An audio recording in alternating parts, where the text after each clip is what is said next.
My name is Creea Shannon, and today we have Miss Bria, and she's here to talk about her new children's book. Hi, how are you?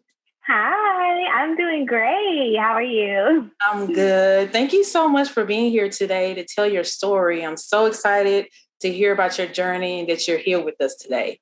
So, first, could you tell me a little bit about yourself? Of course. So, my name is Bria Lee Robinson. I am a Howard University graduate. I graduated in 2019 with a Okay. biology degree. And then I'm actually in school now. I'm getting my master's in public health at Washington University in St. Louis. Wow, that is awesome. It sounds like you're going Thank down like you. the medical field, or is that what you're trying to? Yes, Awesome. that's the goal. I've always been interested in the healthcare field, so medical school is it's in the plans. I don't know where, but I'm gonna get there. Yes, yes. Speaking into existence. That's awesome. So tell me about your hobbies. What do you do for fun? So for fun, I actually bake, which is kind of ironic given my book. But I just started baking, so that's fun, and I also travel for fun too. That is awesome. What's your favorite thing to bake? Okay, so I just baked for the first time something from scratch. I usually do things from box, but I tried from scratch. I made lemon blueberry poppy seed cupcakes. They were Okay. so good. I know. I don't know. I always like dive in the deep end of things, so they were really good though. That is awesome. I love cooking too. So baking is awesome. And baking is science as well. Most people don't realize that. Exactly. Exactly. So when you were a kid, what did you want to be? Did you think you would be a writer as a child? Not at all. As a kid, I did want to do everything under the sun. I would definitely say I had like a really huge imagination. So Mhm. some weeks I wanted to be a male woman. Other weeks I wanted to do like be one of the people on a cartoon or something like that. But I think Yeah. one thing that always stuck with me was pediatrician. I loved the healthcare setting and I was introduced to it very early on. So I was Mhm. always interested in it. But yeah, I definitely did not see writer on that list. That is awesome that you want to work with children and be a pediatrician. We need more African American Black women as Yes. pediatricians, especially nowadays. So that is Yes. awesome. What's your favorite song? What do you like to listen to? Wow. Okay. So I have so many songs. I think one that I would definitely say, maybe Keep Your Head Up by Tupac. I definitely think that's something that I can always have in rotation on my playlist. Awesome. I love Tupac too, girl. Yes, that's awesome. Okay, and then lastly, what's your favorite book as a child, if you can remember? I would say Junie B. Jones. I love that series. Yes. My grandmother bought me the whole thing. So yeah. Yes, mine too. Yes. So now tell me about your book. Okay, so I have a STEM themed children's picture book called The Cupcake-A-Nator. It features four girls, Samantha, Tiara, Erica, and Madison, as they are introduced to the world of STEM by their teacher, Miss B. I love that. Oh my goodness. I can't wait to get it. That's awesome. First of all, I love the title. Like where that's just I love it. I can't wait to read it. So what made you decide to do STEM as a children's author? Okay, so because I'm in the STEM field, that's it was just very natural for me. I was already in it. It's something I know very well. Mm-hmm. So that's mainly why I decided to write the STEM book. I was inspired to write it the senior year of my undergrad studies at Howard. I was Mm-hmm. wanting to get more girls interested in coming like to join this field. It's just so much fun. So I just Yes. wanted to introduce them to it and tell them like, hey, come on over. So that's I why I got love it. I love it. I love it. My it. background is STEM as well, so I get what you're talking about. Yay! Yes. So what is your comfort spot? Like where do you like to go to write and just relax and free your mind? So I can write anywhere. I feel like when I get an idea, like I want to write it down. So I have like my Word document app on my phone. I can write literally anywhere. For this book, I actually wrote some of it. I was traveling at the time, so some of it I wrote on a plane. I wrote some of it in the car. Some of it was written in the Wow. hotel. Some of it was written at home. So I can write That anywhere. is amazing. That's smart to just have access everywhere. So if you think of an idea, you can just jot it down, won't forget it. So That's awesome. What is it like being a children's author?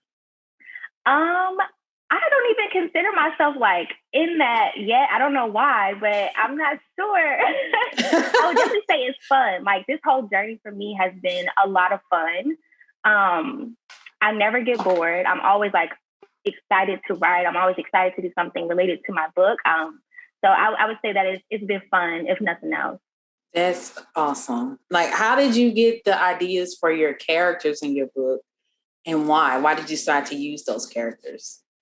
So I wanted to create like a diverse main characters of Black and African American characters because I just didn't want it to be like one. I feel like sometimes we have like a token Black character in many things. Yeah. So I wanted to represent all kinds of Black girls. Mm-hmm. So that's really how I got that. So I wanted different hairstyles, different skin tones, like all these things, different outfits, different heights, different sizes. So it was really important for me to be very inclusive when creating my characters. So yeah, and I actually kind of mirrored them after people that I know. So Madison is after my little sister. Samantha, I created her based off my younger self. Miss B was created kind of after me, kind of how I am now with the big hair and stuff like that. It's kind of up now, but that's usually how we're. So yeah. I love it. That's beautiful, beautiful story. I love it. If you could be any character in the book, who would you be and why? So since I made Samantha and Miss B kind of after myself, I won't say them, but I'm like so naturally drawn to Erica, which is my engineering character. She's so funky. She has like all these band-aids on her arms because she's always building things and they like fail. So she's always scratching herself up, but she's like very tomboyish and I just love it. So Erica would definitely be that character. Okay, Erica. Okay, I can't wait to learn about her. That's amazing. If you could have dinner with any author, who would it be and why? I would have dinner with James Baldwin. I really love his writing, and I feel like the topics that he talked about, he was way ahead of his time.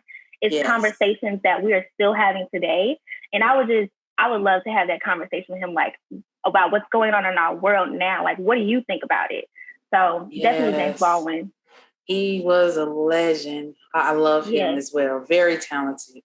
Now, if you could think of one person in the past or future, I know you said James Baldwin, but who inspired your vision from the past or the future? Who would it be? I would probably say, and it can't be anyone current, right? So it can be somebody current. It could be current. Okay, can I say my mom? Absolutely, yes, okay. Mom. So I'm gonna say my mom. I definitely think that she's the main reason that I even had the idea to encourage girls to do this because she's a nurse. So she was always in the healthcare field when I grew up. I was introduced to it so early. I know all about that kind of setting, and she kind of is like that role model that was like, hey, this is what a scientist looks like. This is, what a nurse looks like, and you can do this too. So I would definitely say my mama. That is awesome. Yes, Mom. Brownie points. Yes. I love it. I love it. Now, what is the most important thing you want kids to learn or enjoy about your book? I want kids to be inspired. I want them to want to know more about them and all the possibilities. The possibilities are endless in this field. So I definitely want them to be inspired to go into it, think of it in a fun way, especially for girls and especially for African American girls. And I also want it to be known that my book isn't just for girls. It's also for boys too, because the STEM field is very male dominated. So I think it's important that we expose young boys to know that, girls can do this too. It will help them, like, if they get into these fields and they're like the hiring manager or anything, I want them to help us to eliminate these stereotypes and all these kind of norms that we've kind of grown to in our society. Yeah, that is so inspiring. I love it, girl. I love it. So what do you have planned next? Or if it's a secret, you don't have to tell. but I Oh just no, thought I I'd can throw tell. So I'm actually gonna do a book number 2. I'm so Awesome. excited. It's actually gonna be starting really soon. So Okay. yeah. That is awesome, y'all. She's my plan. Oh my goodness. Okay, so what's your social media so people can find you and support you and purchase your book and share it? Give us everything you got. Got it. Okay, so right now I'm doing a Kickstarter. So you can pre-order the book now. My social media on Facebook and Instagram is at Miss B's Publishing. Yeah, so go ahead and pre-order. Awesome. Yes, let's make history, guys. Make her a bestseller. Please, come on, we gotta make history. So thank you so much for being here. I really enjoyed the interview, and you're inspiring so many boys and girls to get in the STEM field. And I can't wait for your other projects. I know they're gonna be amazing. You've been dropping hints about the characters, and the illustrations are just like bomb, girl. They look amazing. And I know the writing is gonna be awesome as well. So just thank you for being here. And thank you guys for watching, and share and comment and subscribe. And I'll see you next time. Thank you so much. I'll talk to you later.